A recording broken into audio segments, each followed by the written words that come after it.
At what point did you finally realize that they were the two behind the whole thing? Well, after that first time, visiting them in the Philippines, which is where they were running, which is where they were more or less running their operations out of, sort of a mixture of the Philippines and Japan. But after that first trip, I was like, "Gosh, these guys are suspicious." You got the feeling right off the bat? What's that? You got the feeling right off the bat? Right off the bat, yeah. The way they were answering questions, what they were hiding, sort of the clues that were coming from omission, their knowledge base, the way they would interact. Sometimes they would know too much, sometimes they would know too little. And I don't think that they were really prepared for me that first time either.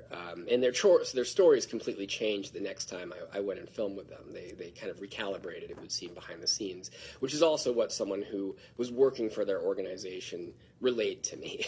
So, from that point on, it became very much a kind of cat and mouse game with myself and with Ron and with Jim. And Ron remained kind of my top suspect until that summer.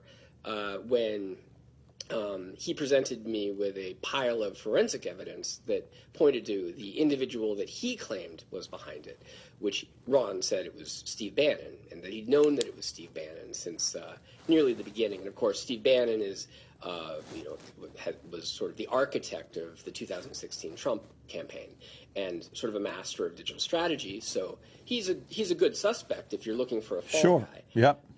So at that point, I was like, okay, well, this seems viable. How did he put together this forensic trail? Is it authentic or not? Was it Steve Bannon or was it Ron? Those became my top two suspects, and we really parse out what happened and why I think that happened in the series.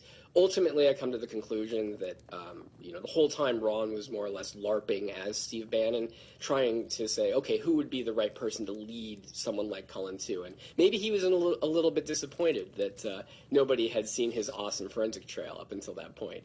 So that's the explanation that I arrive at in the series, and. Yeah, Did Steve? That, it was a very credible trail. It pointed in his direction in a way that was hard to explain. But I think we come up with a good explanation in this series. Did Steve mind being the person? Like, did that become public where people were thinking it was Steve behind the whole thing? Sorry, say again? Did Steve mind that people accused him of being behind Q? I don't. I reached out to Steve Bannon and his sort of personal handler multiple times. I was trying to get an interview with him about this. I eventually said, look, it looks like someone's trying to set you up kind of as the fall guy for Q.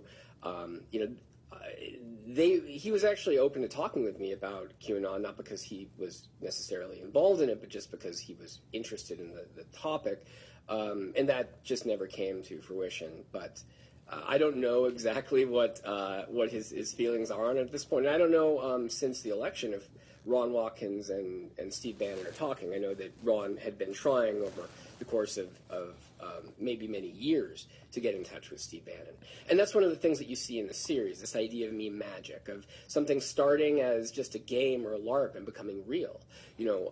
Sort of pretending to have, Q pretending to have access to the upper echelon of government, the inside circle of Trump. And then by the end of the series, you see that Ron and those in his orbit actually do get that access.